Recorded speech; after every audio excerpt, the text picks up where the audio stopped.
Hey fellow Silksong players, I'm Jisoo and today I am making this video to make your life easier, to help you have a better time in Silksong because I reckon after 18 hours that this game is very challenging. It is significantly challenging than Hollow Knight and it is easy to get discouraged and just give up. I'm making this video to help you beat the game too. So this game is really hard. So how do we make it easier for you? First thing first, you do not want to go to the Hunter's March at all until you are ready because it turns out it doesn't lead anywhere, and the only reason why you would want to go there in the first place is to acquire a crest, which is very situational. It's a very good item to use against bosses if you want to play aggressively, but you do not want to go to the Hunter's March until you have the proper preparation before heading there, because enemies and just the layout of the level is pretty challenging. And using your default crest, if you don't know what the crest is, I'm going to explain later, but using your default crest in the Hunter's March is going to make you want to stop playing the game. It is extremely difficult and you do not want to go there at the beginning of the game. The first step toward making sure that you have the best possible time in this game is to acquire a lot of money.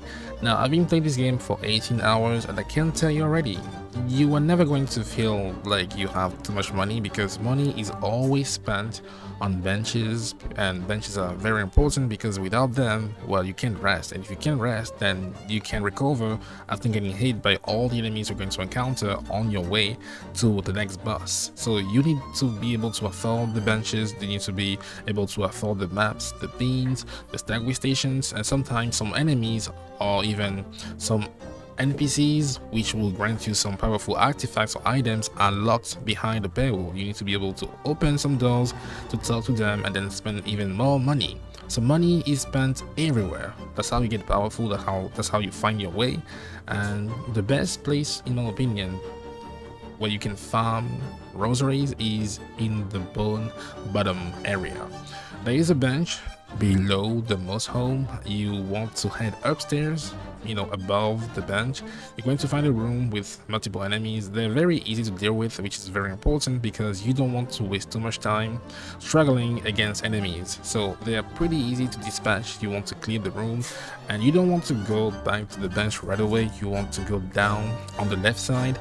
There's also going to be some enemies dropping rosaries below the area we just left, and upon doing that, upon clearing this road, you want to head back onto your right side and sit on the bench again. Whenever you sit on the bench, it's going to reset the enemies in this location, and you want to do that over and over and over again up to maybe 10 times.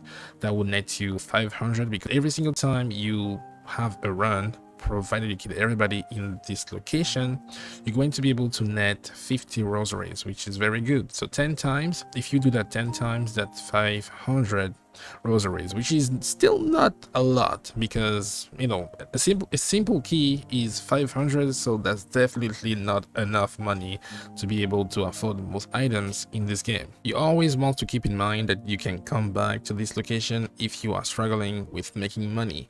And when you feel like you have enough rosaries, the next step is to go toward the deep docks to acquire the dash. Now, I don't know if you know, but when you acquire the dash, you will also be able to run. That's something that took me at least 30 minutes to figure out because the game doesn't tell you that you can run. But yeah, once you get the dash at the deep docks, you will be able to just run, and it's going to improve the way you maneuver your way across every single location because you run pretty fast, and you can also jump farther, and that also helps a lot.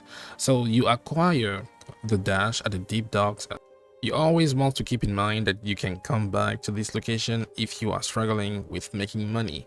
And when you feel like you have enough rosaries, the next step is to go toward the deep docks to acquire the dash. Now, I don't know if you know, but when you acquire the dash, you will also be able to run.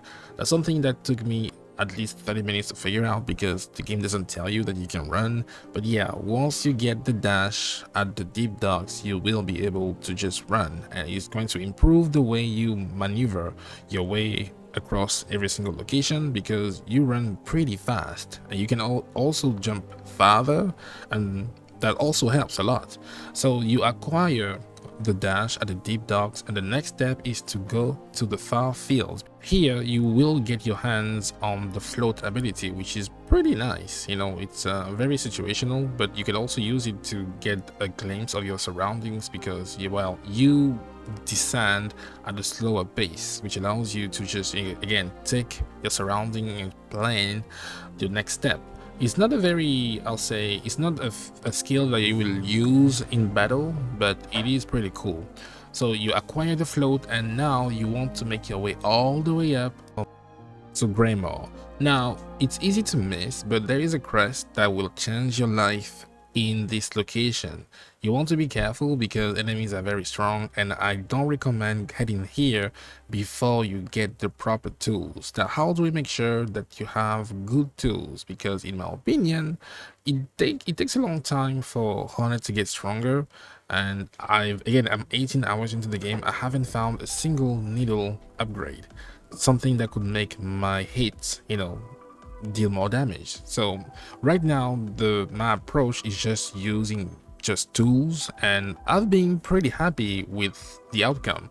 You want to make sure again that you have money, because it costs a lot of money to make a good tool build. You want to head back to the deep docks. You're going to talk to the Forge daughter, and she will give you access to the crafting kit. This item increases your tool damage by 1 up to 4, and trust me, paired with the proper tools, it is pretty good. Damage wise, it is pretty good, especially against big enemies, which is going to be relevant very soon. You also want to go back to the far fields, precisely to the Pilgrim's Rest. There's going to be an NPC which shares resources, but you need 30 rosaries to have access to this NPC, and he will give you access to a pouch. The pouch allows you to hold way more shards and tools, and because we are going with a tool build, having more tools is always a good thing. Now that you have the proper tools and have expanded your inventory, you want to head back to Greymore, and there's going to be a not so hidden room where you can get your hands on the crest. Now, what is a crest in Hollow Knight Silksong? It's basically a playstyle. It's going to change your moveset, and every single crest comes with its proper benefits and downside. The reason why you want to get your hands on the Reaper Crest is because it will make platforming easier, and just performing pogos, which is basically bouncing on people's heads, easier, especially in boss fights and in scenarios where you need to, you know, perform multiple actions to get from one location to the next, especially when it comes to the Hunter's March, because this location is terrible if you do not have the proper, it's not terrible, I'll say the default crest is just not something we are used to, but it gets the job done. It just requires some getting used to, but you don't have to do that again if you just get this crest, which is better overall when it comes to platforming. However, it could be tricky to get that item because you need to face multiple enemies, and in my opinion, having played the game, I think those arenas are trickier than some bosses, which is why you want to have the tools, and you want to use the tools the moment you see that specific enemy, because that one is quite tricky to deal with. Now that you have acquired the Reaper, you want to now spend your memory stones to have access to more slots, more charm slots.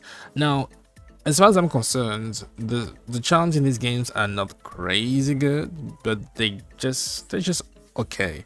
But this crest will probably follow you all the way till the end of the game, which is why I recommend having access to more slots and, you know, more items, more tools.